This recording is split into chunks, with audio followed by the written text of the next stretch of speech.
Well, hello and welcome to I Love Gay Today. And this week we are spending a little extra time and we are focusing in the world of LGBTQ seniors and travel. And we're back with Christopher MacLellan. How are you again? Matt, I tell you, twice in 1 week. This is like awesome. This is amazing. And you and I have been wanting to do this for a while, but it's kind of nice because I think it allowed us to kind of formulate our thoughts and kind of let things come together, and including how things continue to change in the marketplace. But it's all about these newfound baby boomers and the LGBT side looking for travel, Yeah, kind of like me. which is probably why what motivated you for this. Well, And yeah, yeah, because travel has really been a passion of mine while in the midst of being involved in caregiving. And I've always, I've done some group cruises with LGBT seniors, and I have this aging gayfully brand and cruising polar bear brand. And people keep asking, when are you going to do another cruise? When are you going to do another cruise? And I yeah, said, well, maybe sooner than you think, because it was one of the cool things that's happened here recently. I think that was last year. I finished a master's program at the University of Barcelona yeah, School of Tourism, and it was a course on LGBT travel.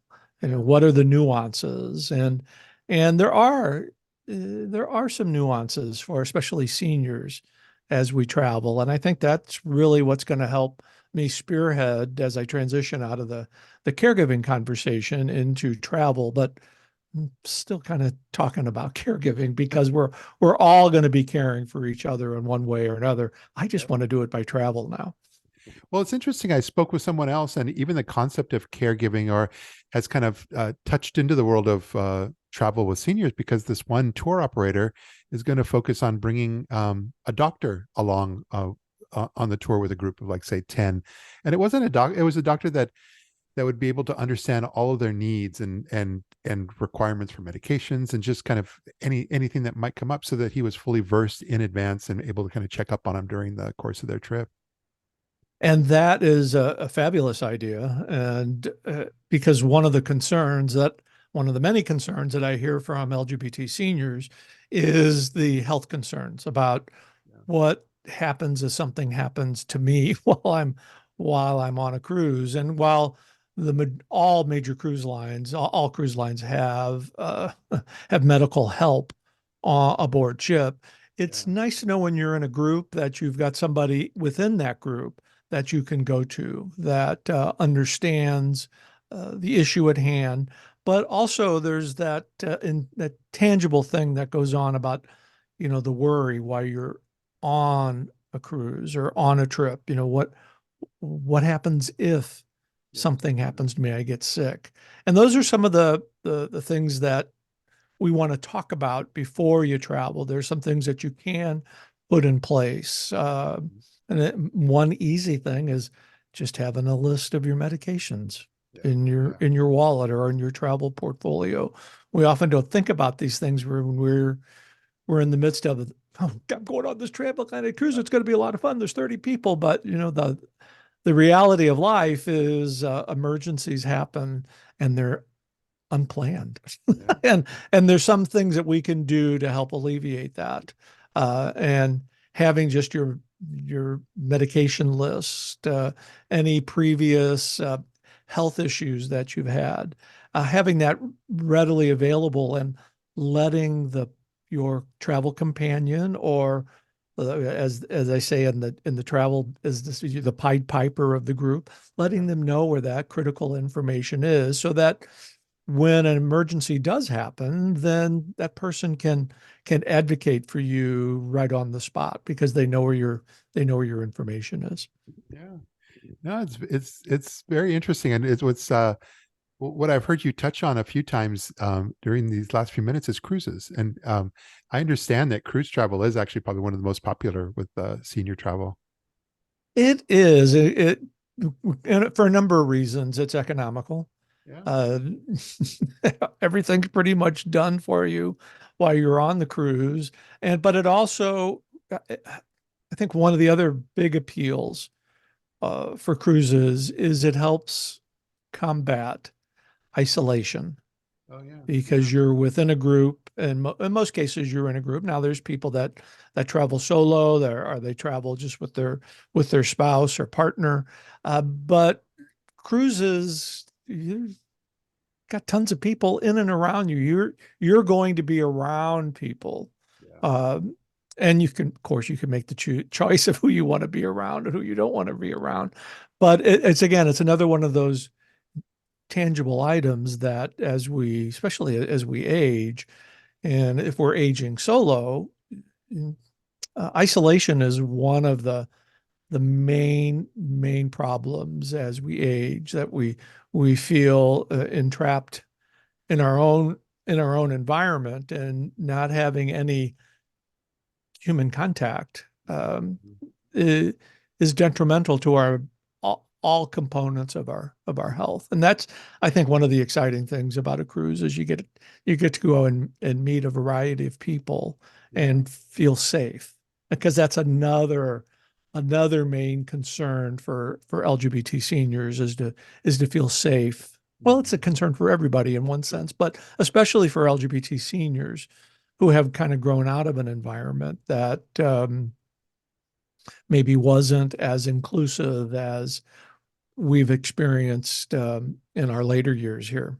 Yeah. So, No, that's very interesting. It's but you also touched on and we bring up a lot. It seems like the concept of solo travel. I think that's probably it's not something I thought of. Every time I see groups together, you see everyone happily together. You're assuming a lot of them are couples, elderly gay couples that are out. But it's a really good point that a lot of folks are single. They're looking for whether it's a cruise or any type of group travel, but they're looking for that kind of camaraderie and being together with other like-minded individuals on their trips. right. And being involved in senior care on the social service side, and then as an advocate in the caregiving space, Yeah, isolation comes up all the time. And isolation happens for a variety of reasons. It could be, on the more tragic side, the loss of your spouse or partner. Or it could be that your family has disowned you because you've come out as a gay senior or a lesbian. yeah, And those years of baggage, no pun intended, when we're going on a trip, we can often take that with us. yeah, And one of the things that I think travel does for everybody is it opens us all up to new experiences. yeah, It opens us up to new people, and it brings us out of that cocoon, and it allows people to, those who are either introverts or extroverts, they find their place, so that as they're going solo, yeah, they can connect with like-minded people yeah, and feel like they're a part of something. And that's kind of been my vision with aging gayfully, and the little boutique travel company that I have, TLO Travel and Tours, which is named yeah, after my my deceased partner, Richard.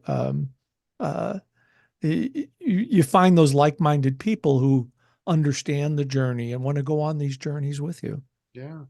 Oh, it's interesting. It's not just that. Also, some of these some of these groups are quite varied in age. And so sometimes they'll range from, as low as 30s and but 40s, 50s, 60s, 70s. And that kind of mixing of age groups, I think I've taken notice that it's a great opportunity for folks when they're sharing coming out stories together Oh, very even much so. opportunities for mentorship. There's all sorts of opportunities that seem to arise from this. Yeah, intergenerational conversations are just spectacular. Yeah. And when you can tap into somebody's experience, whether they're 90 years old Mm, or 40 years old, we yeah. all have a story to share. Yeah. And I think I said this earlier when our last visit, it's through story sharing where diversity meets the road to collaborate on a common cause. Yeah. I've been fortunate through my career that um, and I've had the ability to talk to people on both sides of the age bracket. In fact, I got a really good friend here in Fort Lauderdale that just celebrated his 90th birthday. Wow. And Wow. what did he want to do on his 90th birthday? He wanted to go to Disney World. Wow. He had never been. So that was his way of celebrating his 90th birthday. He didn't need to do anything other than just be there. So we had a 90-year-old, an 82-year-old, a 67-year-old, and a Yeah. 45-year-old in our group that went. Yeah. And we all had different experiences. And I think that's really what travel comes down to, Mhm. whether it's a cruise or a bus trip Yeah. or just sharing that experience, that destination experience Yeah. with another person just helps build that camaraderie. And as I continue to work and build through aging gayfully, that's kind of where I want to take the brand, Yeah. is to have that camaraderie, that safety, that you know that you could be there with Yeah. somebody and not feel alone. Yeah. I think you're very much onto something here. And one thing that comes to mind, I've heard this from others also, is just the concept of limited mobility. And I know cruises kind of help a lot with that. But even when somebody's, when a group is running around, we won't go as extreme as Machu Picchu, but when they're running around someplace, Right. it just seems like limited mobility when is also something that just in senior travel has to be taken into consideration as well. It does have to be taken into consideration, and there's a fantastic program that I have come across as I've dabbled in the travel business, called Special Needs at Sea. Yeah. You can get just about any type of durable medical goods uh, that you need in order to make your trip comfortable. Yeah. But then that's on the travel side. But one of the if I could be so bold and say one of the problems that I see as a senior traveler is, and I had this example. Of course, we were in Milan together, but Yeah.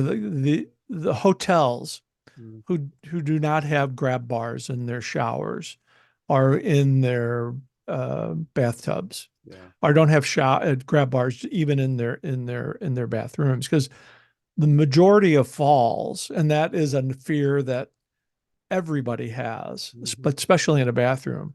Uh, I take notice of that. I see that. Now, would I have seen that when I was 40?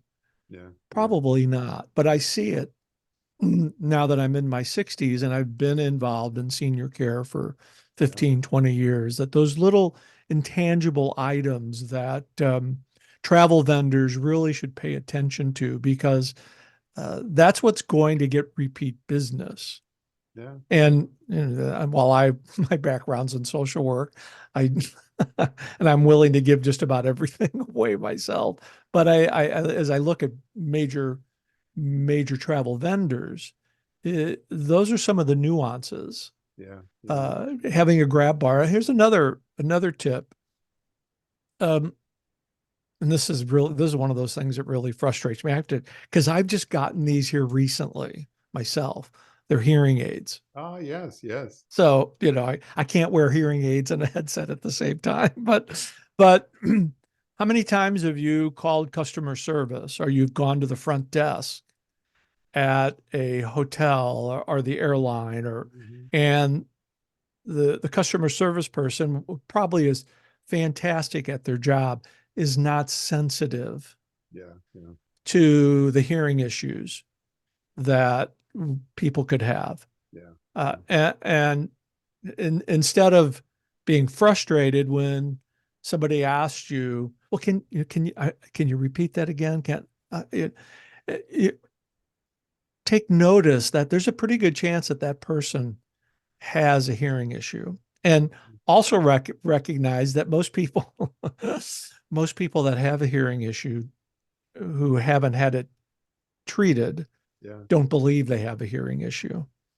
And so there's a lot of nuances that goes on when communicating Yeah. with these folks, because there's frustration on both sides. But if the customer service person has been trained properly to recognize, then you can combat a lot of issues up front. I've gotten to the point now to where if I'm having trouble with a customer service person and they're standing right in front of me, I just kind of I kind of point, said, point to my hearing, say, I'm having a little trouble today. So these Yeah, aren't working as well as I like yeah, them to work. Could you speak up just a little bit? And yeah, we end up turning what could be a negative situation into just something that's kind of funny, and yeah. but it kind of gets the job done. But I've come across so many customer service folks who are well intentioned, but they don't recognize Mhm. that that hearing is Yeah, a major issue as it relates to dealing with interacting with seniors. yeah, interesting. No, just overall going back with aging gratefully and how all this kind of pulls together. Not only are you kind of have this whole background where you're a podcaster and a blogger and so forth, Right. but it's that's kind of a lot of what you're going to be doing in the near future with aging gratefully, I believe, as well, right? Kind of bringing some of the stories and podcasting out there to Bring light. bring some of the stories and talking from a perspective of everybody wants to age gayfully. Yeah, We want to be able to be out in the world, be citizens of the world. We want to look at what people are doing to make themselves sustainable.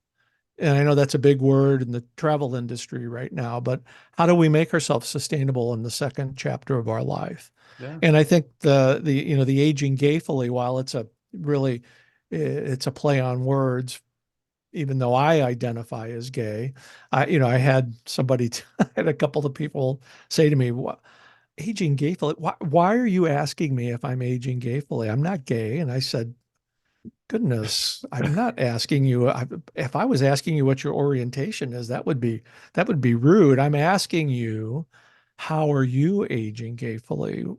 What are you doing to make yourself happy, yeah, prosperous yeah, in the second part of your life? He said, because that whole word gay meant something different in yeah. the 40s, 50s, and 60s. And then when I talked to when then you see that light bulb going off in Mm-hmm. somebody's head.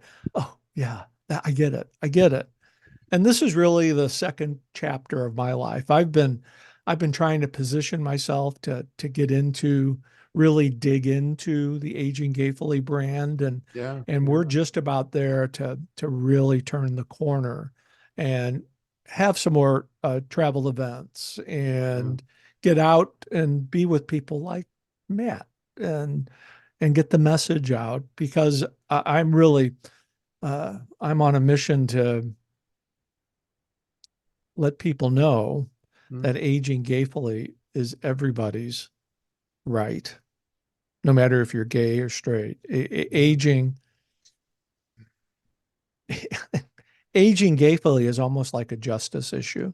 yeah, We all, as we age, should be held uh, in esteem and be there because yeah, we've been the trailblazers yeah, yeah. for every generation.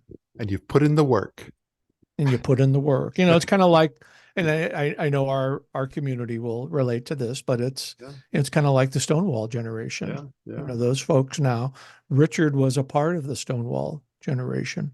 And we yeah. never want those stories to die. Mm-hmm. And I think that's why we continue on as in our work and the work that you do, and so many people across the spectrum in our community, is that we want to keep those stories alive, Yeah, yeah, because those folks are the trailblazers. yeah. I hear you. Well put. I'm looking forward to putting all this together into a larger, bigger story about LGBT senior travel. And Well, I think we're going to do that. I think we should do an I Love Gay cruise. yeah, it's very true too. We have lots to Well, talk about here, lots to well, coordinate. lot to coordinate here, but Yeah, I'm just so grateful to be able to talk to somebody like you, who I connect with on a number of levels, but that gets it. yeah, yeah. No, I'm That looking gets forward. it. Said I'm looking forward to all this and seeing where you and I both take these things. So looking forward to catching you in the real world again soon too. I think it's going to happen in a couple of months. Yeah, So I think so too. we'll Well, do a thanks so much. live event. We'll do a live event somewhere. So But thanks so much for being here with me, and we'll chat you're the soon. best, Matt. Thank you.